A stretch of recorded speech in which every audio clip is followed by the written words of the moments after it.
All right, everybody. Do we have a weird and fun time tonight against the Detroit Pistons? I hope you are all enjoying your Friday night.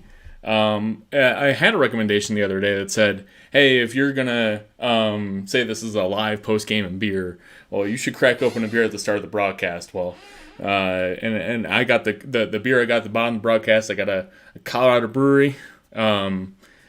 Something Brewery. They're named as something because you go into a bar and say, well, I want something hoppy, or I want something sweet, or I want something sour. Well, I don't like any of those things, but I do love this sugar cookie ale, baking and entering. I'm going to crack it open for y'all. Wow, that was so frustrating. I know Jazz fans are very, very, very frustrated with how the Jazz have been playing 1-6 in their past 7. I think that's a bit disingenuous, given that like a lot of those 6 losses we've explained away them in individual capacities, but 1-6 in any capacity is just not championship basketball. So you can kind of get really frustrated by that, and I totally understand that. I should also note that I think it's very rude when somebody gives you a cheers at the bar and they don't drink. I think it's the same thing. If I'm going to crack open a beer to the 7 million people listening, I should at least take a drink of it. So this blonde sugar cookie ale is very sweet. It's got that nice Christmassy flavor. Southern Tea Brewing Company does a sugar cookie imperial ale that's like close to 10%. It is wild. And it really knocks you out. This one's just capping in at 5% about, so it's a nice happy beer. So we've been having fun. But these Utah Jazz, so frustrating. Part of the reason I threaded my tweets tonight was so I can go back to all the random shit I've been complaining about. I got the numbers on the board here. You see that the Jazz beat the Detroit Pistons by 10 points, and I'm sure for any non-Jazz fan watching, you're like, that doesn't mean anything. Congrats, you beat the Pistons at home by 10 points. A couple things. One, being 1-6 in your past 7 games means nothing is really guaranteed. And then the second part is the Jazz really made it kind of difficult tonight. So tonight we got a Twitter Spaces going on. I hope... I just turned on my Twitter Spaces mic for everyone who's paying attention, and I hope we get some more folks tuning in and get some retweets in there. And if anybody has some comments or questions on the Spaces or on the YouTube, I'm happy to hear them. Talk about the Jazz, talk about fantasy, talk about the NBA in general. I want to hear them. I got the I'm giving a new thing tonight where I'm testing out giving the Twitter Spaces is on the YouTube Live channel, so that's pretty fun.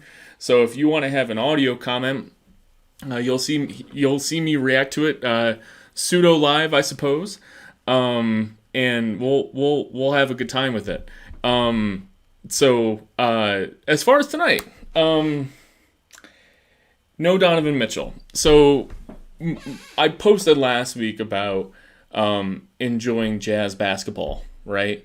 And I won't lie, a big source of the enjoyment of Jazz basketball is just getting able to watch Donovan Mitchell play basketball. He's fun, he's energetic, he's one of the very few players on the Jazz that has a very fuck you attitude that's very fun to watch. He knows he's better than everyone else he's on the court with almost at all times. And he acts like it, and he plays like it, and he's a lot of fun to watch. So when you have a ho-hum game against the Pistons on a Friday night, which you probably have a lot of other things to do, Donovan Mitchell's a big reason to tune in. And as much as Rudy Gobert is a big reason the Jazz are successful, he's not exactly a big reason the Jazz are watchable. Right? Like, I'll defend Rudy Gobert to the end of the days, but you're not watching Rudy Gobert secure 14 rebounds and 4 blocks, right? His 24 points tonight were not step back threes or dunks over people. I mean, he might have that one few dunk over or a Nikola Jokic that gets played to the end of time, but he's not who you tune into. He's just the reason for championship success. So no Donovan Mitchell. I can't blame anybody for saying, like, you know what? The Jazz are 1-6 in their past 7. They've played like complete ass over the past 7 games. I'm not tuning into this. And tonight was frustrating both because of a fun standpoint and because of a performance standpoint. The fun standpoint, reclaiming the joy, watch Jazz basketball. It is a blessing to be able to watch them wax these teams that are poor. You just didn't get that tonight. You didn't get a Donovan Mitchell performance that you're like, well, at least I get to watch Donovan Mitchell. You watch a team struggle against a bad basketball team. And winning by 10 points, this game was in play until the final 40 seconds of the game. And we saw it against Houston is an interesting use case only because they have some types of players that can really wreck Utah. They got hot from three. Utah didn't. So I wasn't as worried about that. The Laker game frustrated me more than the Rockets game. I'll get into that later. But tonight was a case of not enjoying the basketball and not enjoying the victory.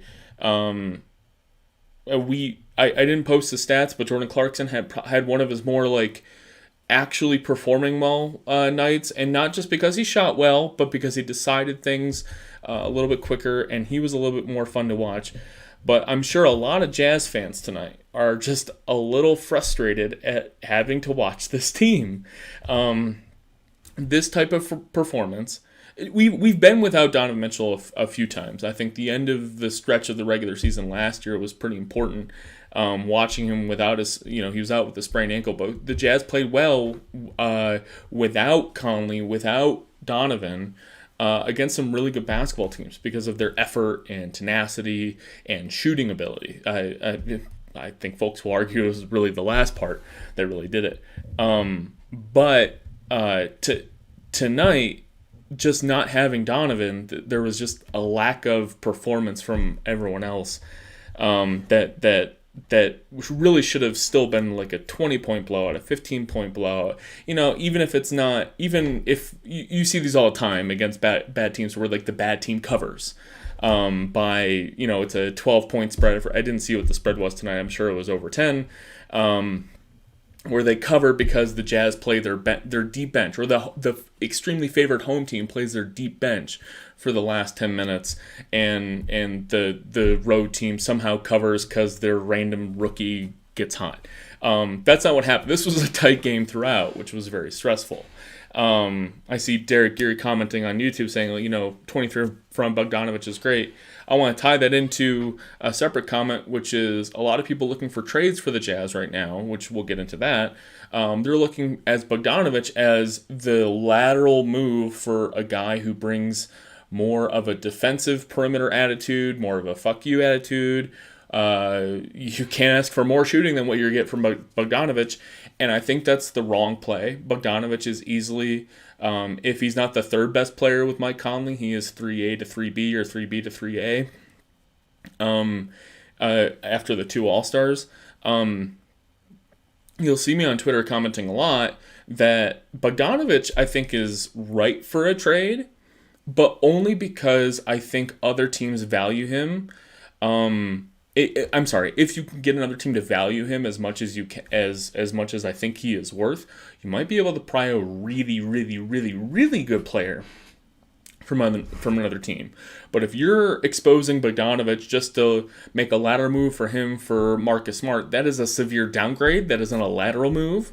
And tonight is a great reason why. He was the offensive engine tonight. I know that both Joe Ingles and Mike Conley shot poorly from three, but the offense really ran through Bogdanovich without Donovan Mitchell. And when Donovan Mitchell is playing, you're still going to get a lot of Bojan Bogdanovich playing real primary basketball. I really think that this summer playing for Croatia, he was dog tired, but he kicked a whole lot of ass in the Olympic qualifiers. This is a dude that when we signed him in free agency, the reason we thought it was such a coup for the Jazz is he was a third capital B basketball player. Really has a lot of size, 6'7" on a bad day, 6'8" on a good day. He's not the greatest defender in the world, but he's not bad. Like, he's not this weird paper mache defender that you're putting at the power forward position. You're putting like a guy with heft and smarts and movement. He's played around the league. He takes a hit. He complains about fouls on the offensive end, but you knock that dude in the chin when he's defending, and he comes right back on the other end and hits a 3 in your face. That guy has toughness and real oomph to him. The reason I don't put him in the category as far as that good attitude the Jazz need is because sometimes he gets a little moody when he doesn't get calls. He doesn't have, he's got a little guile to his driving game, but you don't want him doing a double cross and putting a guy in a spin cycle and getting to the rim. You want him to take the Gobert pick and take 2 hard dribbles and put the ball on the glass. And he can only do that against about half the league. Otherwise, I'm kind of getting myself tongue-tied, but like he's relatively limited in that respect. But everything he does provide is massively valuable. So trading Bogdanovic for anyone other than a star player, like Bogdanovic plus our 2026 first round pick for the Jazz, for a star player, or not like an all-star, but like a really good starter, probably someone above the Jeremy Grant level. That's kind of what I'm looking for. I would be disappointed with a Bogdanovic and first round pick for Jeremy Grant swap. I don't think that's what the Jazz need, and I don't think that will improve the Jazz. And even if it improves them a little bit, I don't think it's worth giving up that first round pick for. Insofar as the Jazz right now are currently a championship contending team. They can play for the Western Conference Finals and see what goes from there. So I'll stop there and take a drink and see if there's anyone, we got anyone on Spaces or anyone on YouTube who wants to drop a comment while I take a drink of my sugar cookie ale from Something Brewery. They're not paying me, by the way. I just think the beer's delicious.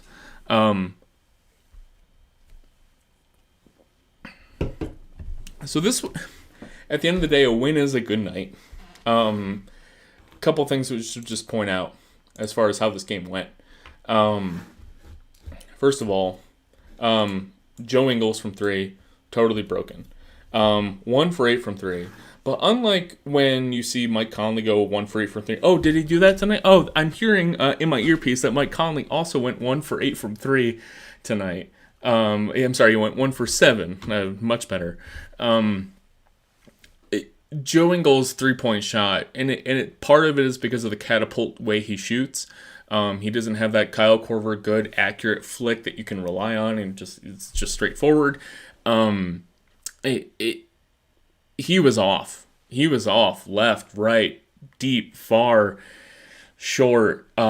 Ingles just really, really, really, really off from 3. And they were open. He wasn't. It's this weird corollary where we've seen Ingles' bad shooting nights, 2 years ago, but he had this like attitude about it. You used to recall him catching the ball, that Klay Thompson style, at his face, and then without even doing any like hop step or any sort of like hip movement, he would take it and catapult it in without any movement. It was a lightning quick 3. It was beautiful to watch. He was really good at it.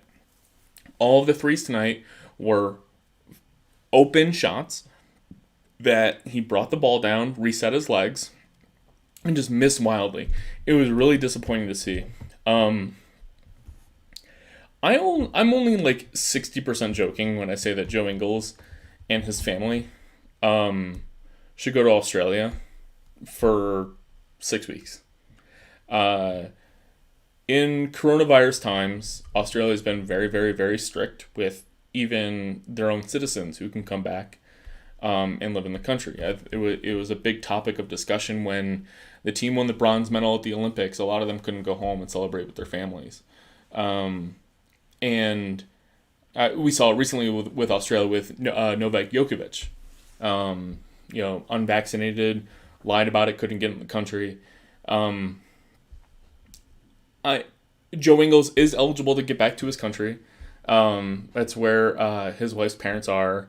And I do think that with the rough and tumble Olympics that he had, and with the fact that his children have not seen Australia in over 2 years, it's at his age, over 30. He's what, 33 right now. I hate lying on live, so I like to bring this up as we're thinking about it.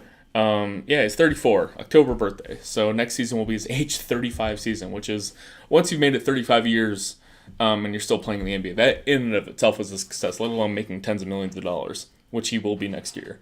The Jazz have always been known as a player-forward organization.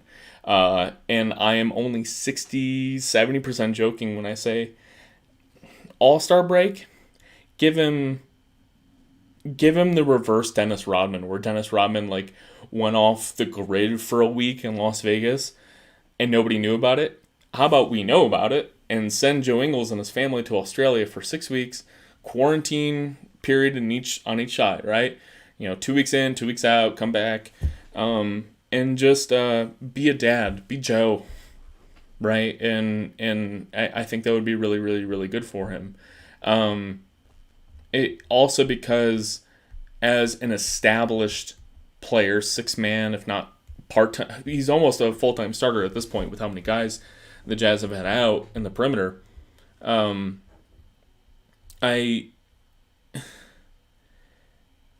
guys, I don't think is an integral part of the Jazz culture day in, day out, as much as a guy like Donovan is, as much as a guy like Rudy is, Jordan Clarkson, Bogdanovich, Conley.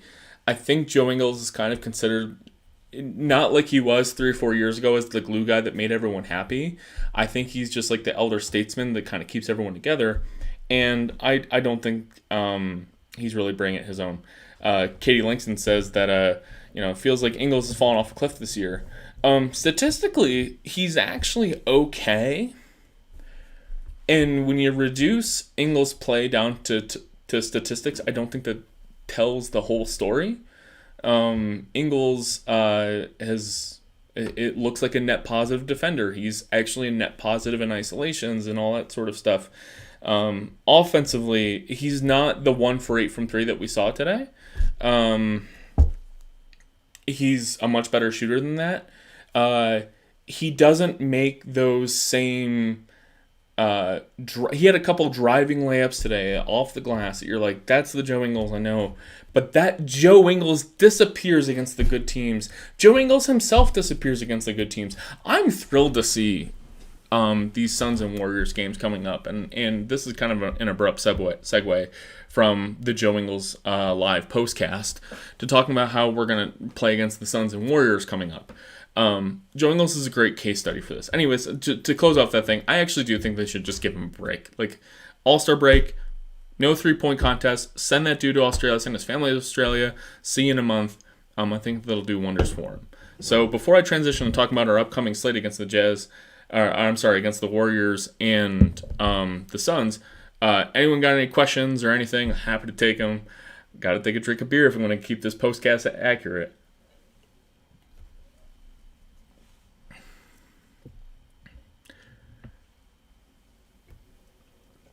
Derek says, age caught up to him. I don't know, in reference to Joe Ingles.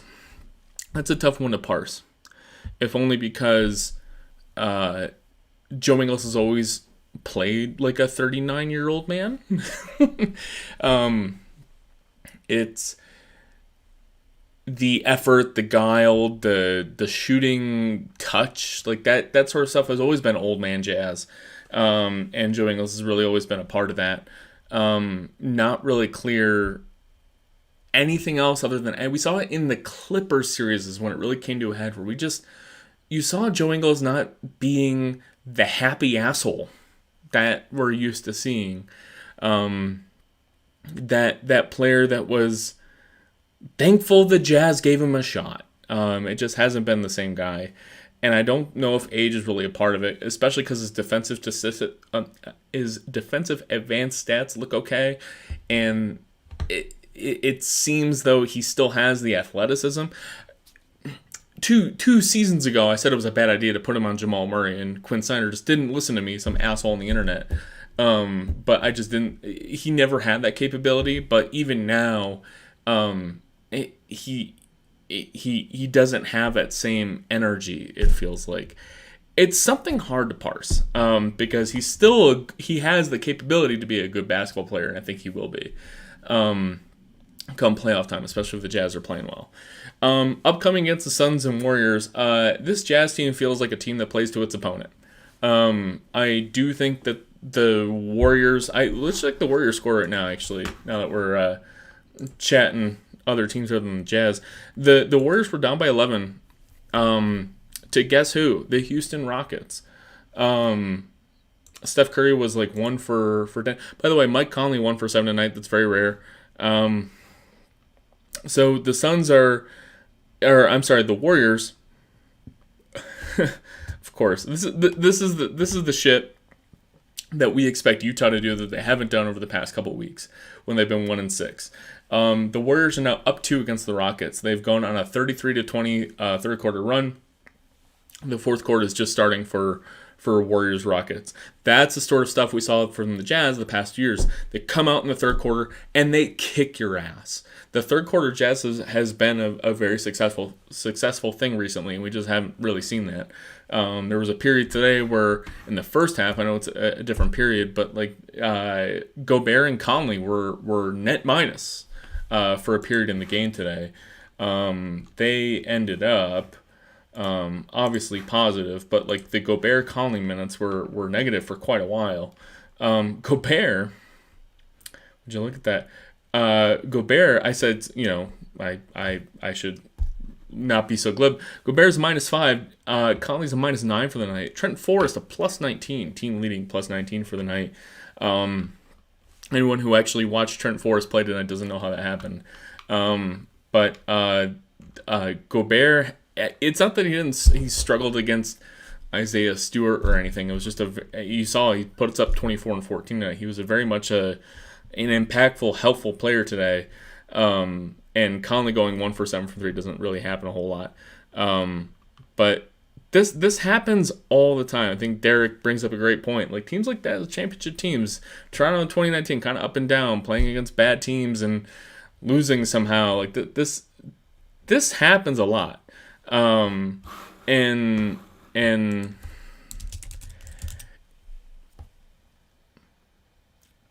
I think if Utah fans watched other championship contending teams on a day in and day out basis, they wouldn't freak out as much. The reason Utah fans are so on edge about this team is the way they've lost in the playoffs the past few years. We are self-conscious about Rudy Gobert. We are self-conscious about the way that he is purportedly exposed in big games or in the playoffs. We are self-conscious about if this team makes the Western Conference Finals, like Darren Williams and Carlos Boozer did, well, you're going to play Kobe Bryant and Paul Gasol and Andrew Bynum and just an overwhelmingly dominant Lakers team, and you're going to get your ass kicked. We have this complex that the Jazz are a flawed basketball team. So when they have this real shit run, where most of it is clouded by not having any of their good players, or no Rudy and no Hassan, so you're ending up there's like these weird huge gaps in the team. We say, look, well, this team is super flawed. I don't think that is a healthy way of reacting. If you can get a good run, and this is why the Suns feel great. They had the wildly successful season last year. They make the finals after a successful regular season. Having that success cements them in their brain that they have the title capability this year. But because the Jazz are twofold, one have a team that has faltered in the playoffs several times recently, combined with having a weird team in that you have a Rudy Gobert as your second best player who is not a Devin Booker, right? and he's not the first name that comes to mind is LaMarcus Aldridge, but I'm thinking of like a scoring forward. You think like, well, this is a team that is doomed to fail. That's not healthy or correct. And I think this team, when I talked about reclaiming the joy last week, this is kind of what I meant. Have a beer, and enjoy the wins. I watch a lot of folks on Instagram being thrilled that they just being at the Jazz, right? They did a fantastic remodel. A really good remodel of their arena. It's fun to go to a Jazz game there.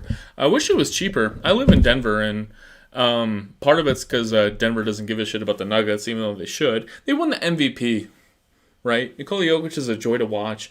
And when you see him in person, he's even better to watch. They don't give a shit about the Nuggets, unfortunately. I would blame... Like, it's all the Denver Broncos' fault, honestly, because, like, there's room for both the Avalanche and the Nuggets to be good, and frankly, it's any Nuggets fan I know loves the Avalanche. Like, they love basketball and hockey, and it's anyone that I meet that doesn't care about the Nuggets, they're just all in on the Broncos. They're all in on the 6-win garbage Broncos, and I'm like, you gotta watch the Nuggets, man. They'll make your life happier, and they're cheap to go to. Anyways, the Jazz, they're fun to go to. They're a great team. Derek says, go ahead. Believe it or not, I live in Denver, by the way. I'm here. I go to Nuggets games all the time. I'm a huge Avalanche fan, actually. So go Avs for sure. Utah doesn't have a hockey team, so I'm probably not ruffling any feathers there. The Jazz are still fun to watch. They are exhausting to defend against. Just watching the Cade Cunningham try to chase Royce and Bogey around the perimeter was a lot of fun. And this is still a good, fun team to watch.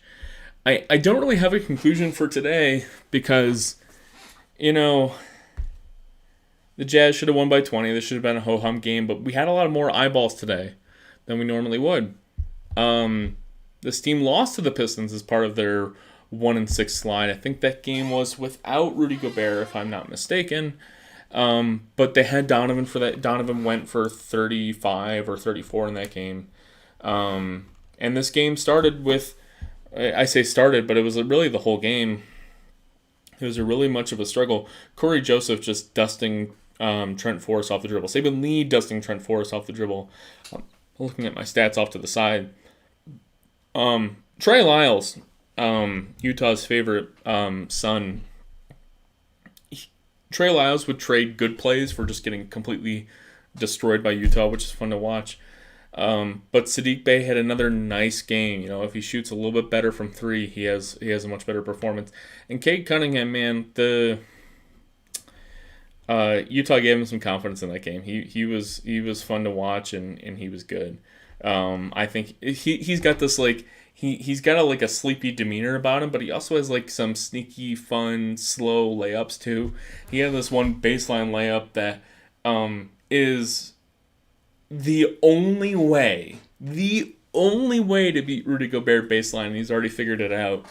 You gotta be long to pull this off anyways. You can't just be a guard. I think Fred VanVleet's the only small guard that I think could pull this off. But Chris Paul's and Steph Curry's, I don't think can pull this off. Just because Fred VanVleet's got this real quick twitch attitude.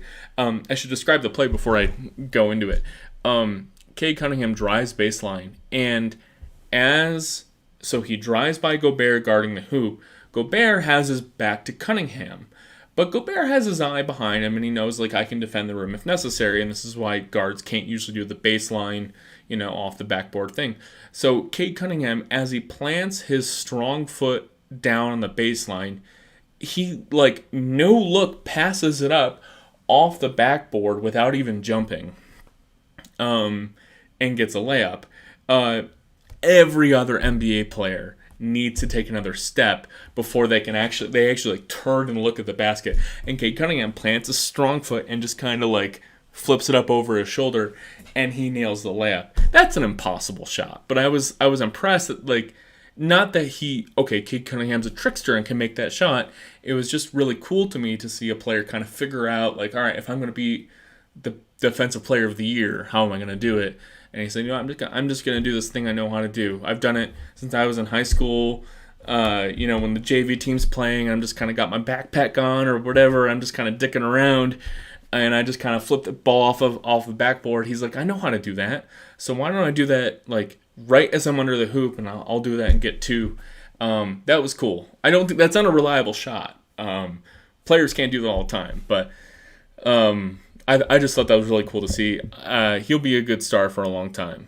So, weird game. Glad we got the win. Defense wasn't great tonight again. Random end of bench notes. Actually, let me just talk about everyone, all the stars and all the players here. If anyone wants to talk about the Jazz, the NBA, fantasy lines, or anything, let me hear it. Let's talk about it. Either tune into our Twitter Spaces here, and I'll get you on live here, or you can drop a YouTube comment. Cocoon Man, Mr. Geary, happy to have you. Drop any more comments you want to. I'm going to take a drink here.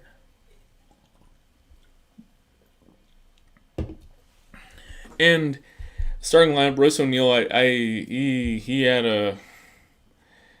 I don't understand the plus minus for this game because I look at his line. He's a plus 16. And consistently beaten by Cade Cunningham. I do think that Royce and Trent Forrest were consistently beaten tonight. And I do think that they got bailed out by offensive foul calls or the offensive players like dribbling the ball off their legs or something like that. They did not have great games keeping the guy in front of them. A lot of it's game plan, like you have Rudy Gobert behind you. That does have a lot of it, but a lot of it was just getting beat. He also got shoved off rebounds a lot by guys like Trey Lyles, who we all know is not the strongest guy. 1 of 2 from 3. Royce kind of aborted a few threes that he definitely should have done. Bogdanovich is put up the kind of game that I insist is the reason you can't trade Bogdanovich for anything else other than another like really quality starter that's going to be with us for a while. And I mean better than Jeremy Grant. 23 points, great player, good game. Gobert was his usual defensive dominant self.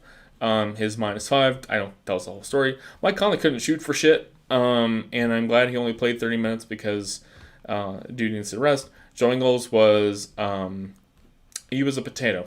And the last relevant player I feel like talking about, Jordan Clarkson. He had a few of his usual, like, what the fuck are you doing, Jordan Clarkson moments. But he shot well. He shot some threes that were great. 3 or 5 from 3, and that really is indicative of kind of how he played today. He got totally screwed on a few calls that were just like, what are you doing, man?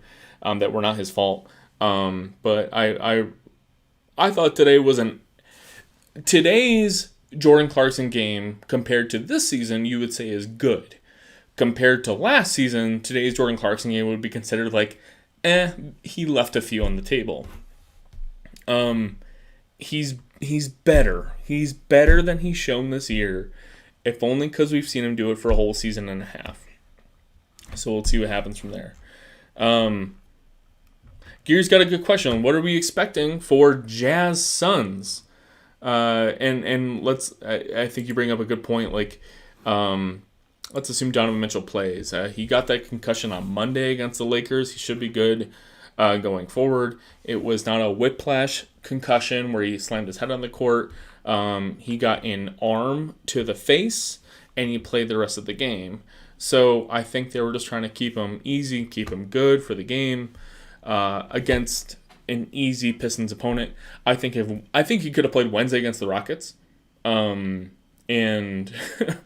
they just said, it's the Rockets. You don't have to play tonight, and it's the Pistons. You don't have to play tonight. But if I look at Phoenix, they've been having a good run lately. They've won 6 in a row, 5 in a row.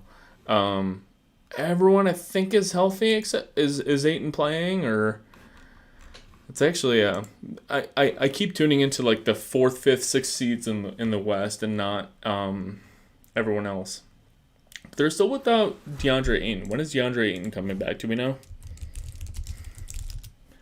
So without DeAndre Ayton, I think this becomes an easy win for the Jazz. Oh, you're saying, oh, we can't beat the Rockets. We we can't beat the Pistons. This is a struggle. I think the Suns without DeAndre Ayton become a very predictable team to defend, and the Jazz do well against that. I don't buy into this theory a whole lot because I like to look at exactly how it happens, and better players should beat worse players. But Dan Clayton has this theory that when you play a team that has to play a lot of shitty bench players that you're not prepared for, that can become a more difficult team to defend because you don't know anything about those guys, right? You don't know if they actually do prefer the left hand. So you're day in, day out rote of, well, I got to cut off the opposing wing's right hand. That's what I always have to do. All of a sudden, there's a big man screening to you as the defender, your left hand. You're like, well, he wants to go to his right hand, so they're screening me to my right hand, and you crash into that big man, thinking that you got to cut off this guy's right hand as quickly as possible, or maybe you go under the screen to make sure that he doesn't use his right hand. Turns out this is a right-handed basketball player that you've never heard of that loves his left hand, and he goes in and he drives in for a layup. This happens all the time against bad basketball teams. I think the Jazz have really struggled to just keep their offensive energy going during this time. But as far as the Suns are concerned, they will have Paul and Booker, but they will look. They'll be rotating JaVale McGee, and currently in a career renaissance. I have been noticing the statistics.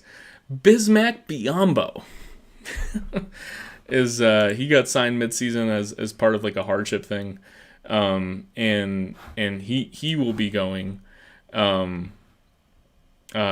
this. So I do think that the Jazz should be able to handle a starting roster and JaVale McGee. But we'll see what happens with that. I do predict a win. That game will be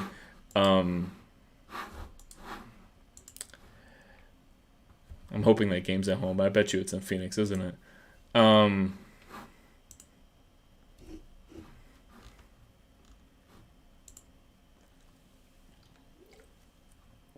Checking out their schedule here real quick. Yeah, it's a at home. Yeah, so no Ayton, but they're at home. But it'll be a home and home. So the Jazz Suns will be on Monday. On NBA TV at home, and but then they're going to come to Utah, and there'll be an ESPN game. What's Ayton's return? That's what I'm having struggle for. That's what I keep looking for. I can't find it. Ayton sprained ankle is no joke though. So even if he does come back from for the Utah game, he might not be fully active. Yeah, this happened recently, so I wouldn't expect Ayton back for a little while. I do think that'll do it for us tonight. That said, I will pause in case anyone has any comments or questions you want to mention about the Jazz, NBA in general. What do we got going on today? I'm here. I'm listening to you. What's up? Who's got a beer? Who's got a beer you want to talk about?